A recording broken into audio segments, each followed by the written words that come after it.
hommes bien-aimés, la valeur n'attend point le nombre d'années. Dixit Pierre connaît dans son ouvrage aussi. Bonjour à tous et merci de nous rejoindre pour ce nouveau numéro de Student Contact. Ce matin, nous recevons un jeune étudiant, par ailleurs entrepreneur. Il a fondé plusieurs entreprises dans le domaine de l'événementiel, la communication, le digital et également dans l'immobilier. Aujourd'hui, nous recevons sur ce plateau Marquez. Bonjour Marquez. Bonjour Monsieur Kazi. Comment allez-vous? Ça va et vous? C'était facile de nous repérer. Ah, c'était facile. D'accord. On espère que vous êtes bien accueillis. D'accord, merci. Bon, parlons proprement dit. C'est quoi être entrepreneur, Marquez? Bon, je dirais simplement et proprement être entrepreneur, c'est savoir oser. Simplement. Savoir oser dans le domaine. Dans le domaine en fait. D'accord. Et d'où vient cette passion pour l'entrepreneuriat? Bon, j'ai participé à des séances du docteur Claudel Nomissi, je ne sais pas si vous le connaissez, qui est un entrepreneur camerounais. J'étais l'un de ses élèves et c'est lui qui me forme, c'est lui qui m'inspire, c'est lui qui me pousse à aller de l'avant. D'accord. On va dire que vous étiez prédestiné à être entrepreneur. Exactement, on peut dire. D'accord. Donc pour vous, vous croyez au destin, quoi. Le destin est déjà figé. Ouais, je crois au destin. Donc, quelles sont les difficultés que vous rencontrez dans votre vie en tant qu'entrepreneur et étudiant? Bon, la première difficulté, c'est l'élaboration de mon planning. C'est pas facile de sortir chaque jour à 7 heures pour l'école et de finir à l'école et pouvoir chercher comment on va faire pour pouvoir opérer dans nos différentes entreprises en fait. Donc c'est pas facile de gérer le programme de l'école et le programme du travail de l'entreprise. Donc c'est pas vraiment facile, c'est la première difficulté. Et la deuxième difficulté, bon, on dit en français facile, les yeux des gens. Les yeux des gens, parce que c'est pas facile de grandir dans un monde où personne ne croit à ce que tu fais, personne ne croit au digital en fait. Ouais, donc quand tu vois une personne, tu as Mac Shop, qui a une boutique en ligne, tu vas te dire, à quoi ça me sert en fait si je peux juste aller au marché central et acheter mes habits que de venir en fait perdre du temps sur ton site en fait. Donc c'est ça le véritable problème, c'est ça l'une de mes difficultés en tant qu'entrepreneur et étudiant. D'accord. Et comment tu réagis face à ça? Comment est-ce que tu éduques les gens à aller, à aller à l'école de la digitalisation, à s'instrumentaliser à propos de cette digitalisation? Bon, c'est que je les pousse en fait, je les montre que le monde est devenu un village planétaire. Donc le monde est interconnecté. Donc vous pouvez être ici au Cameroun et grâce au digital, vous trouvez de l'emploi en France, vous trouvez de l'emploi au Canada, vous trouvez de l'emploi en Russie. Donc il faut croire au digital.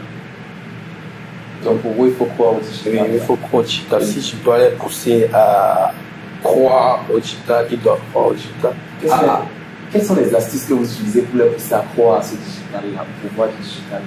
Bon, les astuces que j'utilise, c'est parfois des tutoriels, des exemples. Je montre peut-être l'exemple des jeunes entrepreneurs qui arrivent à grandir dans le monde de l'entrepreneuriat grâce au digital. Donc, je prends souvent les exemples de mon parrain, le docteur Claudel Nomissi, qui a grandi dans le domaine du digital et de l'entrepreneuriat grâce au digital.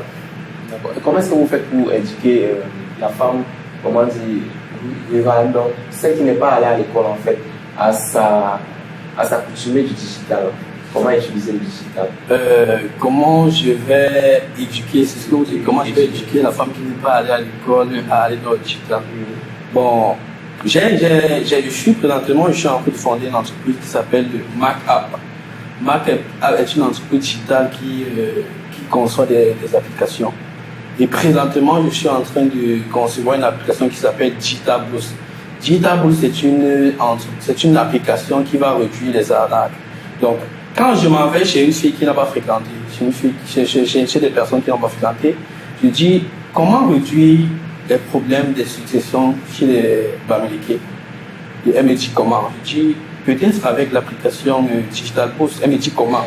Je dis l'application, si avant de mourir un père prend l'application, il dit voici le successeur, voici le successeur, voici le successeur. Est-ce qu'à sa mort, il y aura des oppositions si déjà le père avait enregistré ses applications dans l'application? Elle me dit non, elle me dit l'application c'est quoi? Je l'explique maintenant que, est-ce que si ta mère te dit, je t'aime, est-ce que tu vois cette parole-là? Elle me dit non. Je dis maintenant, si ta mère te donne un bonbon en disant que je t'aime, est-ce que tu touches le bonbon? Elle dit, c'est la différence entre le digital et le physique. Exactement. Et du coup, elle s'accroche. Elle comprend l'importance du digital. Exactement. La tactique, elle est particulière. Elle nous indique à venir vraiment découvrir ce que c'est que les merveilles du digital. Et nous aimerons bien continuer dans cette lancée. Mais on se retrouve juste derrière la publicité. Vous êtes à la quête d'un studio de photographie de qualité supérieure pour capturer vos moments les plus précieux? Ne cherchez pas plus loin. Digital Magic Studio est le lieu idéal pour réaliser vos séances photos les plus mémorables. Avec une attention méticuleuse aux détails et une expertise de son pareil, nous vous offrons une gamme variée de séances photos. Que ce soit pour un portrait personnel, un mariage élégant, une séance photo en famille ou des photoshooting de mode et bien d'autres encore. Notre équipe de photographes expérimentés est là pour vous satisfaire. Chez Digital Magic Studio, nous comprenons que chaque moment est unique et précieux. C'est pourquoi nous mettons tout en œuvre pour capturer l'essentiel de votre personnalité et créer des images qui vous feront revivre des instants magiques. Ne manquez pas l'opportunité de créer des souvenirs uniques et intemporels. Contactez-nous dès maintenant au 672 15 44 98 ou au 696 29 59 17 par téléphone ou via WhatsApp pour réserver votre séance photo chez Digital Magic Studio, situé à l'Axe-Loup Bonateki dans la ville de Douala. Digital Magic Studio, votre destination de choix pour des photos incroyables.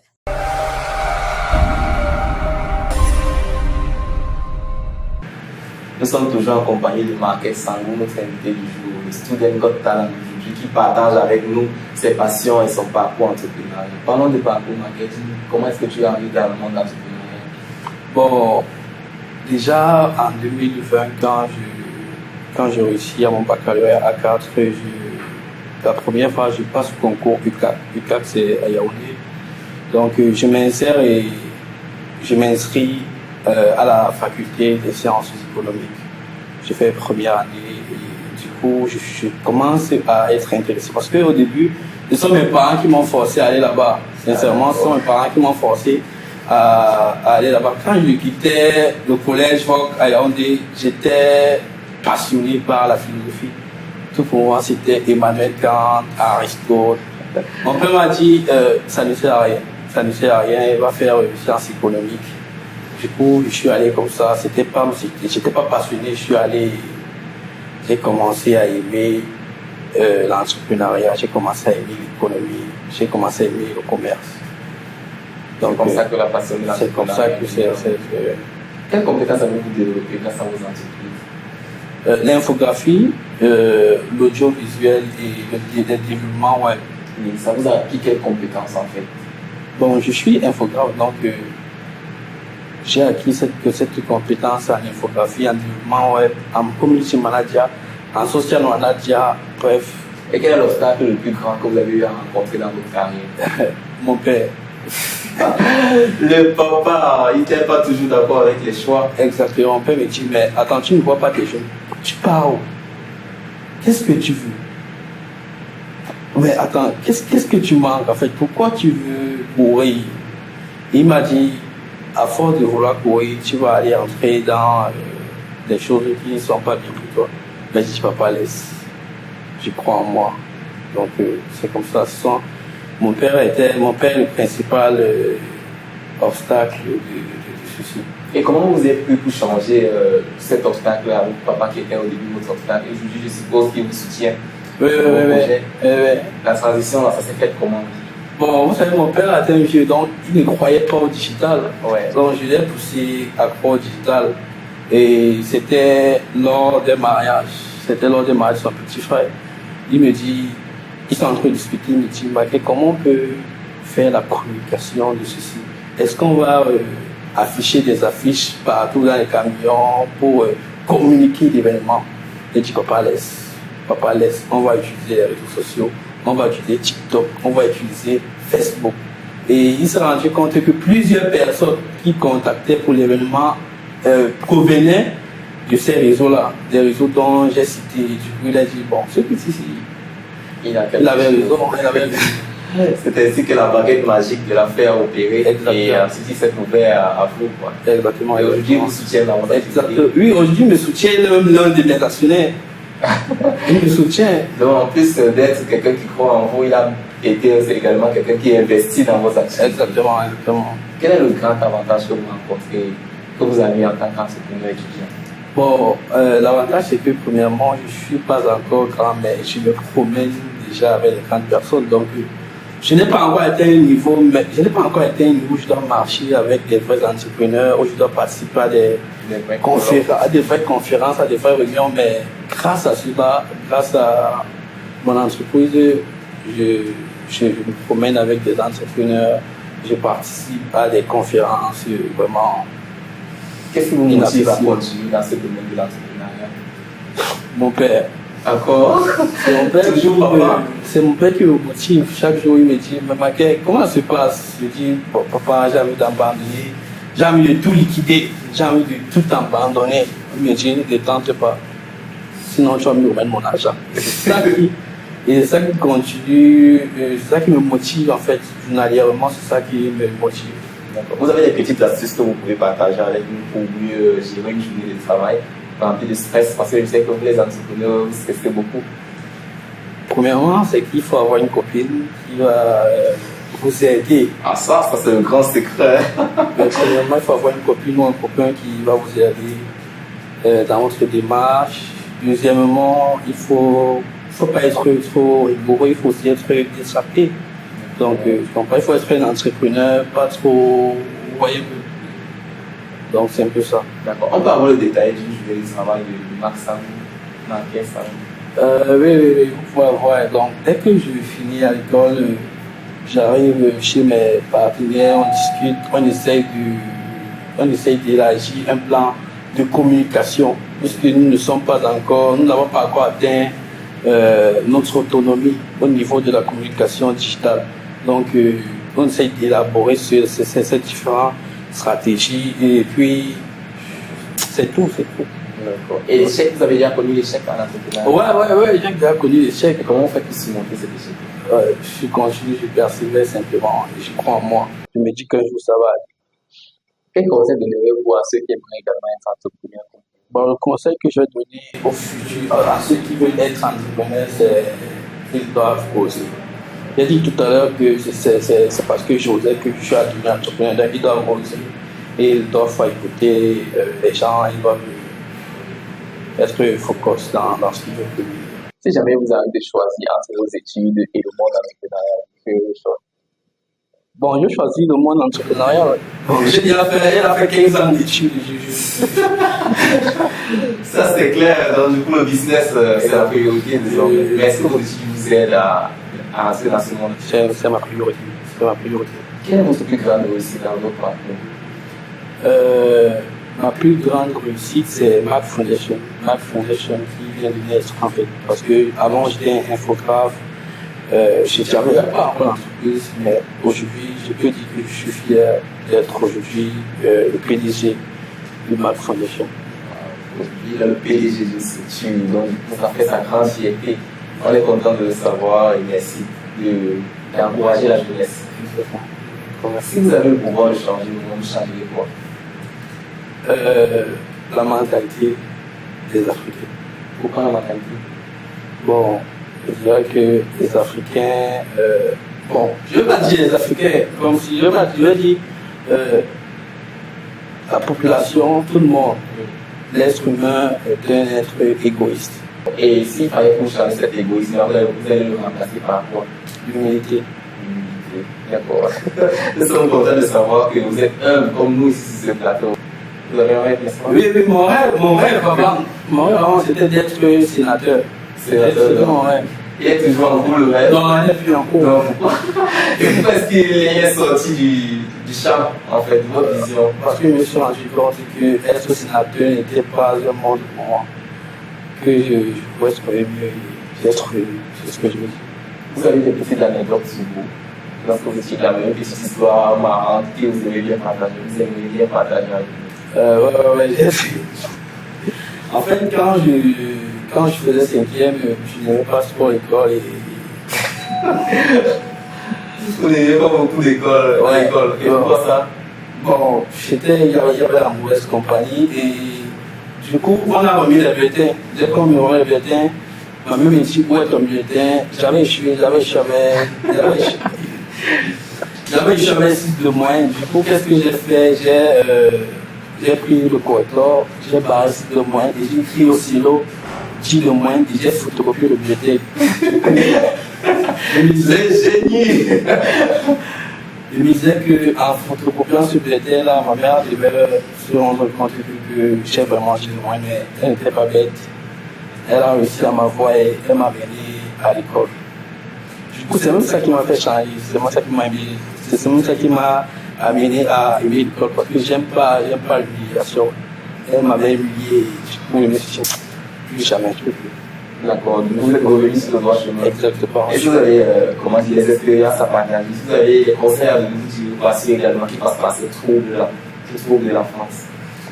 Conseil que je dis, c'est d'abord, premièrement, écouter vos parents. Les parents n'ont jamais tort. Les parents ont toujours raison. C'est ce que je vais dire et c'est ce que je vais dire. Donc, écoutez vos parents, écoutez vos aînés, écoutez tout le monde. Soyez humbles. Dans la vie sociale, quelle est l'importance du soutien familial dans les entreprises? Bon, ma famille impacte présentement, ma famille impacte premièrement parce que ils sont des actionnaires. Donc, c'est ce que j'ai d'abord dit. Premièrement, ils sont des actionnaires, donc d'abord le premier impact. Et le deuxième impact, c'est que ça fait du bien de savoir que quand tu avances, quand tu réalises, tu as des membres, tu as des personnes qui croient en toi et qui veulent te voir avancer. Donc c'est ça en fait ça. La vie en famille à la maison, c'est comment? C'est quoi ce moment? Bon, la famille, c'est un peu difficile parce que ma mère ne dit pas que, bon, comme toi tu penses que tu es petit, là, tu vas pas la recevoir. Donc, du coup, tu es PDG chez toi? Je suis PDG dehors, mais à la maison, je suis fils de ma mère. À la maison, elle me dit, va écraser, elle me dit, va nettoyer le sol, lave les habits, je lave les habits. Tu sais qu'écoute, il faut garder l'humilité. Quelle que soit la casquette que tu as à bord, lorsque tu es à la maison, tu prends le rang familial qui se fie à toi. C'est ça, n'est-ce pas, Marquet? Exactement. Nous sommes très contents de savoir que Marquet, il part écraser à la maison, il fait les tâches ménagères comme tout enfant normal. Marquet, est-ce que tu as un dessin animé préféré? Oui. C'est lequel? Miraculous Ladybug. Ah, Ladybug. Tu peux nous faire la voix de Ladybug ou une pique de Ladybug? Titi, transforme-moi. Ah là là, ok, mais fais ça. Ça, c'est la bonne. Donc, du coup, s'il fallait remplacer Ladybug, tu aurais excellé dans la voix. Je peux Vas-y, remplacer. encore une dernière fois, s'il te plaît. Titi, transforme-moi. Marquet va se transformer en Titi. Oh là là, Titi de Miraculous. Pour ceux qui aiment également les dessins animés comme nous, nous sommes fiers de savoir que nous partageons les mêmes goûts sur ce plateau. Marquet, dis-moi, est-ce que tu es un cœur à prendre? Non. Ah, Je ne suis plus un cœur à prendre. oh là là, on peut en savoir plus. Bon, derrière ce maquet, il y a une bassa derrière. Il y a une bassa qui pousse maquet à avancer, qui pousse maquet à réaliser. Déjà parce qu'elle est aussi entrepreneur. D'accord, donc du coup, Marquet, on dit quoi? Il se catégorise avec ceux de sa classe. Non, Il est entrepreneur, il choisit également une c'est pas ça. C'est juste que c'est arrivé comme ça, c'est une coïncidence. Ah, c'est une coïncidence. Alors là, on va parler anglais. Marquet, est-ce que tu parles couramment anglais? Non, mais. Donc, moi, ça nous dit quelque chose comme ça. C'est quand même notre PDG. Marquet, dis-nous ce que tu as mangé ce matin en anglais. I ate banana. Non. D'accord. Le PDG marque le point et il dit I ate banana. Et il dit c'est vrai, ce matin il a mangé de la banane, c'est ça? C'est ça. Deuxième. Marquet, dis-nous le son que tu aimes en anglais. Le son que tu aimes. Le son préféré que j'aime à l'anglais, c'est un son local. Oui. Don't go. Dis-nous en anglais. J'aime le son de l'oppo. I like the single of Loco. D'accord. Marquez marque le point. Et on porte 2 points pour la rubrique English. Passons maintenant aux choses sérieuses. Je peux te dire, très chers téléspectateurs, je vous présente l'artiste Tyke et il nous chante le top du Have the Floor. Voilà qui disparaît sans laisser un mot. J'apporterai-tu comme un enfant, parti sans te retourner, j'ai prêté mon cœur et tu lui as donné ton dos. C'était Martin et il chantait le temps du Tyke. Merci à tous de nous avoir suivis, nous sommes heureux d'avoir partagé avec vous ces quelques moments d'apprentissage, de joie, de bonne humeur et de gaieté. On se dit à la prochaine. Martin, dis-nous, qu'est-ce que tu as en projet? Bon, le projet que j'ai, c'est de créer l'application MyFlash, My University. C'est une application qui va regrouper toutes les applications de toutes les facultés et toutes les universités du Cameroun. Comme ça, on n'aura plus des problèmes de requête et tout va se faire de façon digitale. Bon, et vous pouvez donner un bref aperçu de vos entreprises? Mac Event, c'est une entreprise qui organise de gros événements. Mac Telecom, c'est autre conseiller en télécommunication. Mac Shop, c'est autre boutique en ligne. Il y a Mac Property, qui est autre agence immobilière. Et vous avez Mac Studio, qui est votre agence de communication digitale audiovisuelle. D'accord. Merci Martin d'être venu sur ce plateau. Merci. On espère que vous le verrez l'expérience. Ah, d'accord. Quant à nous, très chers téléspectateurs, on se donne rendez-vous la semaine prochaine pour une nouvelle invitée. D'ici à là, portez-vous bien. Au revoir.